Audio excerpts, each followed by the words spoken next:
Paz do Senhor, irmãos. Professor Rômulo trazendo a continuidade do nosso assunto de paracletologia ou pneumatologia. Nós já aprendemos sobre a pessoa do Espírito Santo, nós já aprendemos sobre ele em relação ao seu papel junto à Santa Trindade, falando da sua existência, né, enquanto eterna, sobre os seus símbolos, sobre o derramamento, e assim por diante. E assim como também o papel fundamental, a sua atuação na vida do crente e da igreja.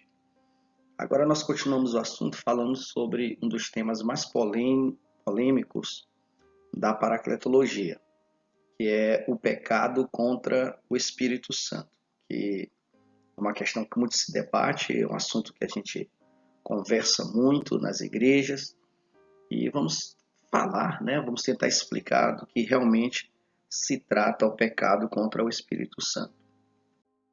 O que seria esse pecado, né? Esse pecado contra o Espírito Santo. Porque algumas pessoas, elas começam a se questionar: será que eu já pequei contra o Espírito Santo? Será que eu zombei da pessoa do Espírito Santo? E tudo isso se dá, esse medo ele se dá relacionado a uma afirmação que o Senhor Jesus Cristo faz no Evangelho, sobre que quando se peca contra o Espírito Santo, essa pessoa ela não tem perdão. E aí gera toda essa polêmica, essa dúvida e esse medo. E eu até gostaria de dizer que esse medo, ele é um medo que de fato ele deve existir. Não como medo em si, mas como temor, né, que todos nós devemos ter em respeito à pessoa do Espírito Santo de Deus.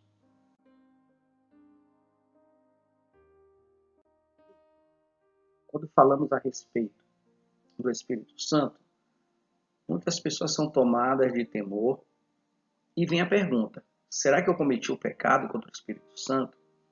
Deus ainda me perdoa? Aqueles que têm essa dúvida, a resposta é não. Você não pecou contra o Espírito Santo. Isso fica meio óbvio, irmãos, uma vez que você tem esse temor ainda, uma vez que você tem ainda o Espírito Santo na sua vida, para lhe dar e colocar sobre a sua vida esse temor quanto ao pecado. Se você mantém esse temor sincero, é porque você não pecou contra a pessoa do Espírito Santo. Perceba que aqueles que pecam contra a pessoa do Espírito Santo, uma das coisas que eles vão perder é esse temor. Aí eles vão zombar, eles vão criticar, eles vão zombar e criticar as ações do Espírito Santo de uma forma deliberada, conscientes que essa ação ela é espiritual. A verdade é que aquele que peca contra o Espírito Santo, ele já apostatou ali da fé. Então, se você mantém esse temor, se você mantém esse medo, é porque você não pecou contra a pessoa do Espírito Santo. Enquanto estivermos aqui na Terra, infelizmente iremos pecar e entristecer o Espírito Santo. Todos nós, mesmo depois de salvos, erramos e ofendemos a Deus. João escreve: se dissermos que não temos pecado nenhum, a nós mesmos nos enganamos e a verdade não está em nós. Todo mundo peca. E quando a gente peca, é lógico que nós estamos entristecendo o Espírito Santo de Deus. E olha que coisa interessante. Quando a gente fala que estamos entristecendo o Espírito Santo de Deus, mais uma vez nós comprovamos essa pessoalidade, essa parte que é inerente à pessoa do Espírito Santo. Ele é alguém que se alegra. O Espírito Santo é uma pessoa que também se entristece quando nós tropeçamos, quando nós caímos. Para entendermos a declaração que Jesus fez acerca do pecado contra o Espírito Santo, por isso vos declaro: todo pecado e blasfêmia serão perdoados aos homens, mas a blasfêmia contra o Espírito Santo não será perdoada. Isso está em Mateus 12, 21. Precisamos observar todo o contexto das suas palavras.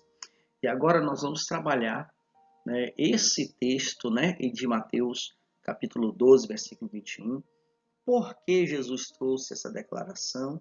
Por que Jesus trouxe essa declaração de tanto peso que até hoje causa muito medo e pavor sobre a vida de muitos cristãos?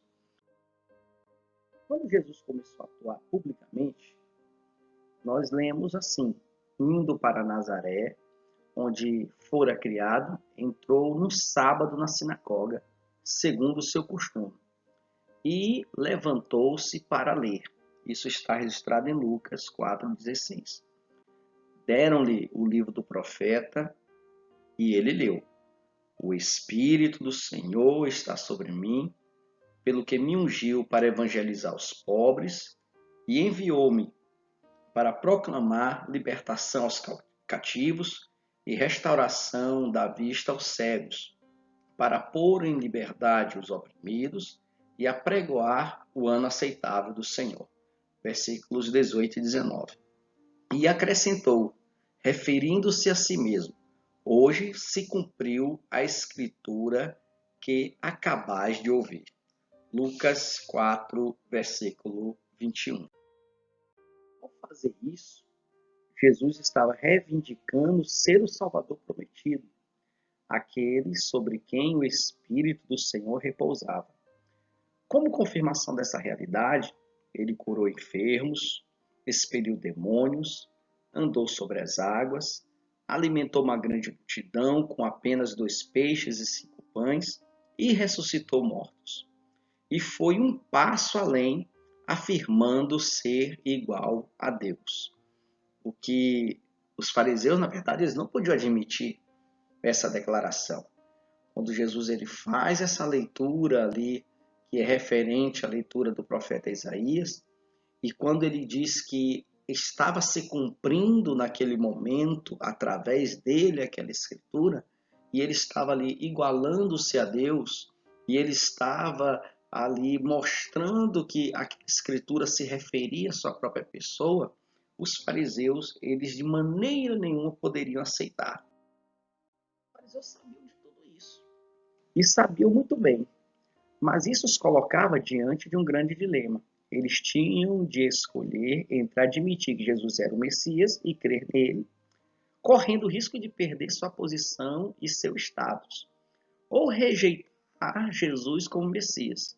E nesse caso, tinham de encontrar outra saída para explicar as obras que Jesus fazia. Escolheram a segunda opção e rejeitaram Jesus Cristo. Isso aconteceu mesmo tendo eles pleno conhecimento dos milagres e sinais, e sabendo com exatidão que o Antigo Testamento dizia acerca do Messias que viria. Sua rejeição a Jesus como Messias deu-lhes apenas de saberem que ele era o Messias de Israel. Sua resistência a Jesus era tão grande que eles tiveram a coragem de atribuir aos demônios os milagres e sinais que Jesus fazia por meio do Espírito Santo.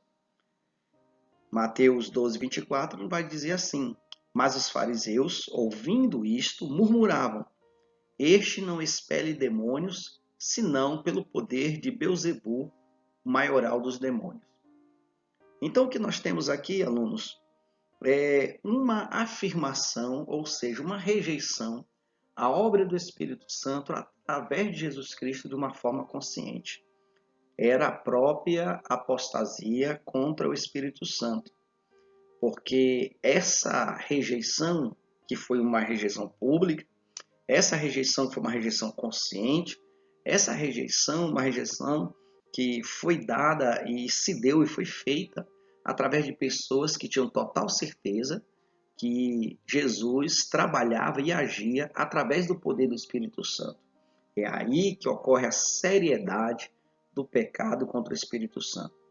Quando aqueles fariseus publicamente rejeitaram a ação do Espírito Santo em Jesus Cristo, mesmo sabendo que de fato era o Espírito Santo, e ainda mais atribuíram a ação do Espírito Santo a Beelzebu, o maioral dos demônios. Atribuíram uma ação e poder do Espírito Santo ao poder do diabo. igualando o Espírito Santo a Satanás. Essa a gravidade do pecado contra o Espírito Santo. Atribuir uma obra que é do Espírito Santo ao diabo.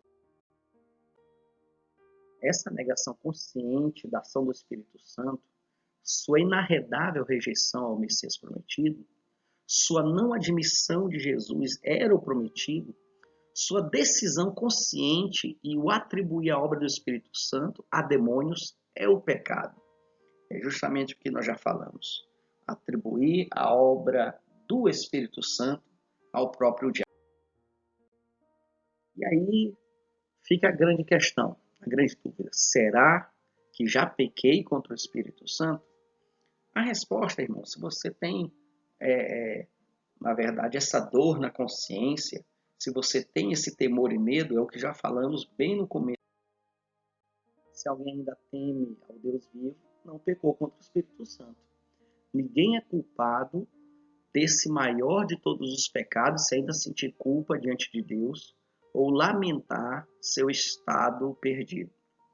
A Bíblia diz assim, em 1 João, capítulo 3, versículo 20. Sabendo se o nosso coração nos condena, maior é Deus do que o nosso coração e conhece todas as coisas.